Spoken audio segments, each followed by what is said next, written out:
Día 24. Transformados por la verdad. La gente necesita más que pan para vivir y deben alimentarse con cada palabra de Dios. Mateo capítulo 4, versículo 4. Ahora los encomiendo a Dios y al mensaje de su gracia, mensaje que tiene poder para edificarlos y darles herencia. Hechos capítulo 20, versículo 32. La verdad te transforma. El crecimiento espiritual es el proceso que reemplaza las mentiras con la verdad. Jesús oró: santifícalos en la verdad. Tu palabra es la verdad. Para la santificación se requiere revelación. El Espíritu de Dios utiliza la palabra de Dios para hacernos como el Hijo de Dios. A fin de llegar a ser como Jesús, debemos llenar nuestras vidas de su palabra. La Biblia dice: por medio de la palabra somos reunidos y formados para las tareas que Dios tiene para nosotros. La palabra de Dios es diferente a cualquier otra palabra. Es viva. Jesús dijo: las palabras que les he hablado son espíritu y son vida. Cuando Dios habla, las cosas cambian. Todo alrededor de ti, toda la creación, existe porque Dios lo dijo. Él habló e hizo que todo existiera. Sin la palabra de Dios, ni siquiera estarías vivo. Santiago señala: Dios decidió darnos vida por medio de la palabra de verdad para que podamos ser lo más importante de todas las cosas que Él hizo. La Biblia es mucho más que una guía doctrinal. Genera vida, crea fe, produce cambios, asusta al diablo, realiza milagros, sana heridas, edifica el carácter, transforma las circunstancias, imparte alegría, supera la adversidad, derrota la tentación, infunde esperanza, libera poder, limpia nuestras mentes, hace que las cosas existan y garantiza nuestro futuro para siempre. ¡Aleluya!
No podemos vivir sin la palabra de Dios.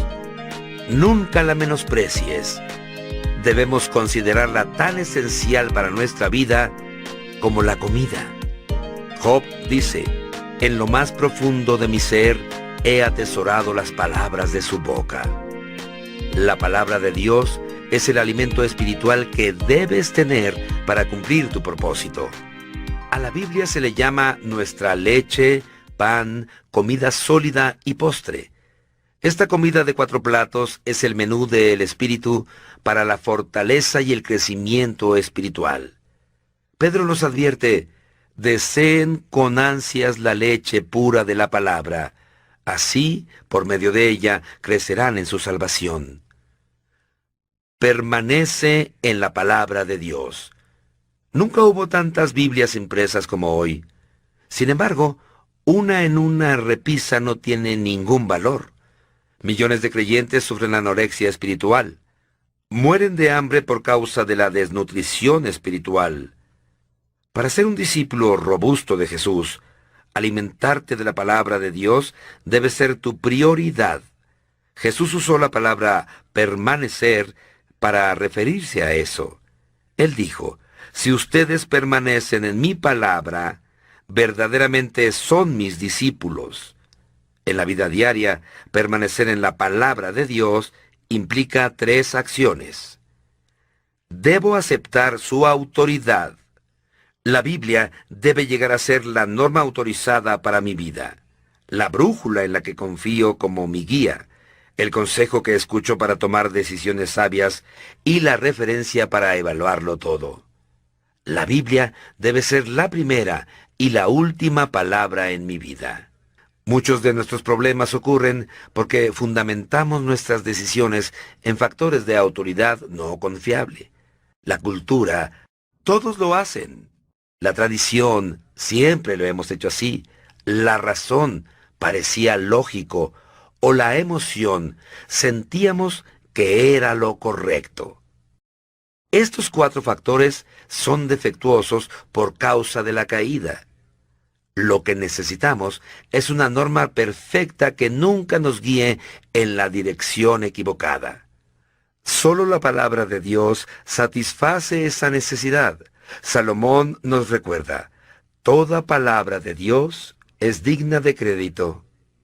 Y Pablo explica, la Biblia entera nos fue dada por inspiración de Dios, y es útil para enseñarnos la verdad, hacernos comprender las faltas cometidas en la vida y ayudarnos a llevar una vida recta.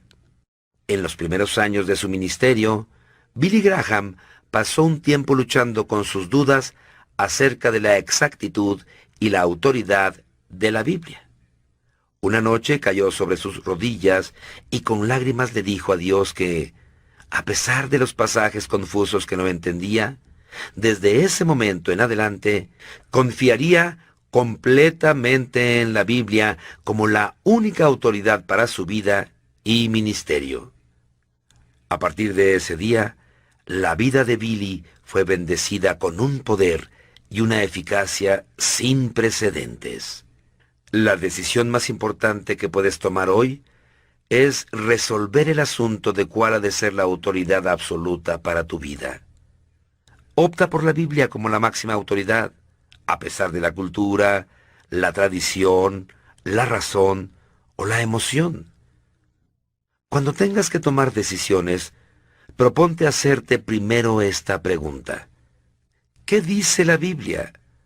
Resuelve que cuando Dios te pida que hagas algo, confiarás en la palabra de Dios y lo harás, tenga sentido o no, aunque no tengas ganas de hacerlo. Adopta la declaración de Pablo como tu afirmación personal de fe. Estoy de acuerdo con todo lo que enseña la ley y creo lo que está escrito en los profetas. Debo asimilar su verdad. No basta con solo creer en la Biblia. Debo llenar mi mente de ella para que el Espíritu Santo pueda transformarme con la verdad. Hay 5 maneras de hacerlo. Puedes recibirla, leerla, investigarla, recordarla y reflexionarla. Primero, recibes la palabra de Dios cuando la escuchas y la aceptas con una mentalidad y una actitud receptiva. La parábola del sembrador ilustra cómo nuestra receptividad determina si la palabra de Dios se arraiga en nuestras vidas y lleva fruto o no. Jesús identificó 3 actitudes de rechazo. Una mente cerrada, la tierra dura. Una mente superficial, la tierra poco profunda. Y una mente distraída, la tierra con hierbas malas. Luego dijo, pongan mucha atención. Cuando sientas que no estás aprendiendo nada de un sermón o un maestro de la Biblia, debes analizar tu actitud. considerando en especial el orgullo, porque Dios puede hablarte incluso a través del maestro más aburrido cuando eres humilde y receptivo. Santiago aconseja despojarse de toda inmundicia y maldad para que puedan recibir con humildad, modestia, mansedumbre, la palabra sembrada en ustedes, la cual tiene poder para salvarles la vida. Segundo, durante la mayor parte de la historia de 2000 años de la Iglesia, solo los sacerdotes podían leer la Biblia, pero ahora miles de millones de personas tienen acceso a ella. A pesar de esto, muchos creyentes son más fieles a la lectura diaria de su periódico que de sus Biblias. Nadie debería sorprenderse de por qué no crecemos. No esperemos crecer si leemos la Biblia 3 minutos después de ver televisión 3 horas. Muchos que presumen de creer en la Biblia de tapa a tapa, nunca la han leído completa. Pero si tan solo la lees 15 minutos diarios, la leerás completa una vez al año. Si dejas de ver un programa de televisión 30 minutos por día y lees tu Biblia en cambio, al cabo de un año la habrás leído 2 veces. La lectura diaria de la Biblia te mantendrá al alcance de la voz de Dios. Por eso Dios instruyó a los reyes de Israel que mantuvieran siempre cerca una copia de su palabra. Esta copia la tendrán siempre a su alcance y la leerán todos los días de su vida. Sin embargo, no la guardes simplemente cerca, léela regularmente. Una herramienta sencilla para esto es un plan diario de lectura bíblica. Así evitarás saltar arbitrariamente de una parte de la Biblia a otra y pasar por alto algunas secciones. Tercero, la investigación o el estudio de la Biblia es otra manera práctica de permanecer en la palabra. La diferencia entre la lectura y el estudio de la Biblia implica 2 actividades adicionales: formularse preguntas acerca del texto y anotar tus ideas. En realidad, no has estudiado la Biblia a menos que hayas tomado nota de tus pensamientos en el papel o la computadora. El espacio en este libro no me permite explicar los diferentes métodos para el estudio bíblico. Hay varios libros útiles al respecto, incluyendo uno que escribí hace más de 20 años. El secreto para un buen estudio de la Biblia radica en aprender a plantearse simplemente las preguntas correctas. Los distintos métodos emplean preguntas diferentes. Descubrirás mucho más si te detienes y haces preguntas tan sencillas como ¿quién? ¿Qué? ¿Cuándo? ¿Dónde? ¿Por qué? ¿Y cómo? La Biblia dice: verdaderamente felices son las personas que estudian cuidadosamente la perfecta ley de Dios, que las hace libres, y las siguen estudiando. Ellas no se olvidan de lo que oyeron, sino que obedecen lo que dice la enseñanza de Dios. Los que hacen esto serán felices. La cuarta manera de permanecer en la palabra de Dios es recordándola. Tu capacidad para recordar es un regalo de Dios. Es posible que pienses que tienes una memoria pobre, pero la verdad es que memorizas millones de ideas, verdades, hechos y cifras. Recuerda lo que es importante para ti. Si consideras relevante la palabra de Dios, dedicarás tiempo para recordarla. Los beneficios de memorizar los versículos de la Biblia son enormes.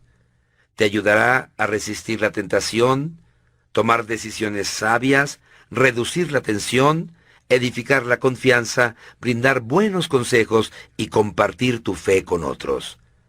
Tu memoria es como un músculo. Cuanto más la uses, tanto más sólida llegará a ser, y la memorización de las Escrituras será más fácil. Podrías empezar seleccionando algunos versículos de la Biblia de este libro que te hayan llegado al corazón, escribiéndolos en una pequeña tarjeta para llevarla contigo. Después, repásalos en voz alta a lo largo del día. Puedes memorizar las Escrituras en cualquier lugar. Mientras trabajas, haces ejercicio físico, conduces tu auto, o esperas, o a la hora de acostarte. Hay 3 claves para memorizarlas: repasar, repasar y repasar. La Biblia dice, mantengan vívidas en su memoria las enseñanzas de Cristo y permitan que sus palabras enriquezcan sus vidas y los hagan sabios. La quinta manera de permanecer en la palabra de Dios es reflexionar en lo que nos dice, lo que la Biblia llama meditación. Para muchos, la idea de meditar evoca poner su mente en blanco y divagar. La meditación bíblica es exactamente todo lo contrario. Consiste en concentrar el pensamiento.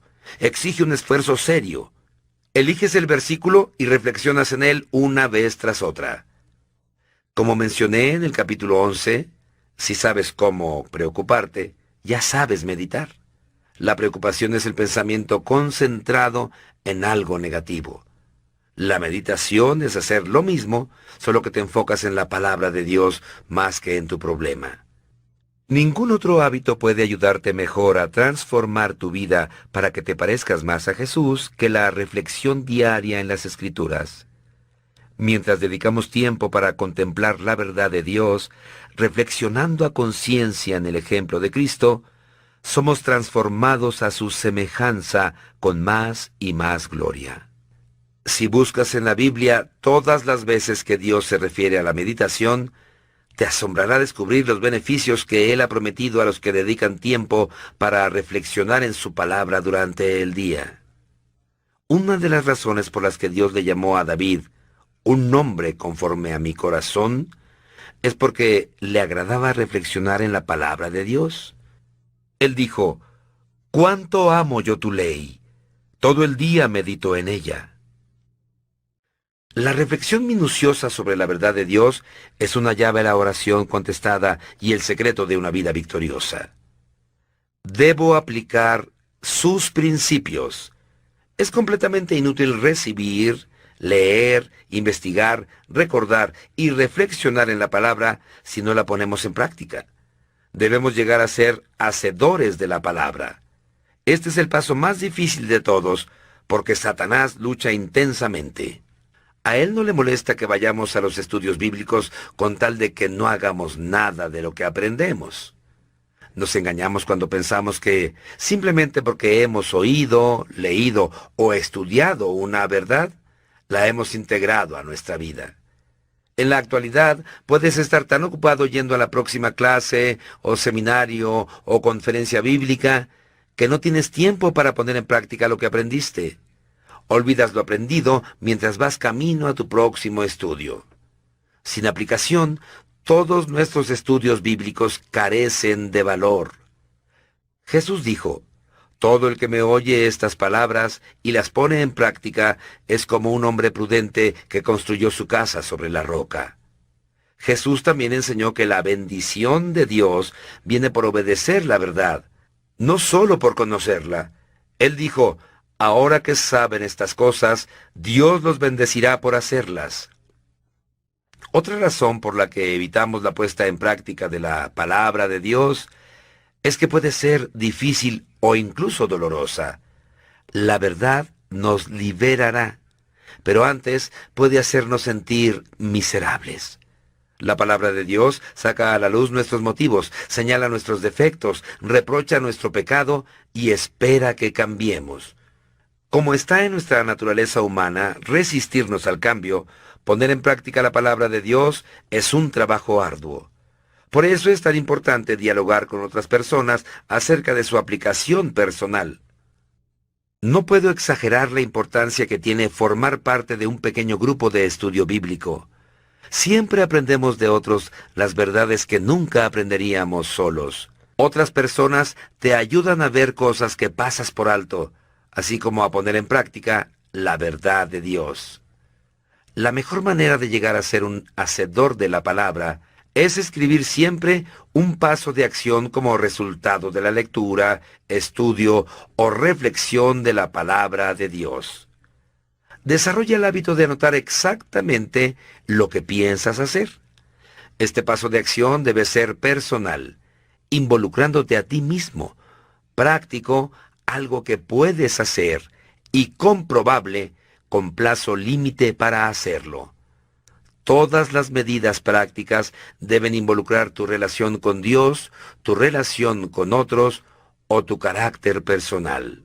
Antes de leer el próximo capítulo, dedica unos minutos para pensar en esta pregunta. ¿Qué es lo que ya te dijo Dios en su palabra que tienes que hacer y aún no has comenzado? Luego anota algunas declaraciones de acción para ayudarte a poner en práctica lo que sabes que debes hacer. Podrías contarle a un amigo lo que te propusiste realizar para rendirle cuentas. Como dijo Dwight Moody, la Biblia no fue dada para aumentar nuestro conocimiento, sino para cambiar nuestra vida. Día 24. Pensando en mi propósito. Punto de reflexión. La verdad me transforma. Versículo para recordar. Si vosotros permaneciereis en mi palabra, seréis verdaderamente mis discípulos, y conoceréis la verdad, y la verdad os hará libres. Juan capítulo 8, versículos 31 y 32. Pregunta para considerar: ¿qué es lo que ya me ha dicho Dios en su palabra que todavía no he empezado a hacer?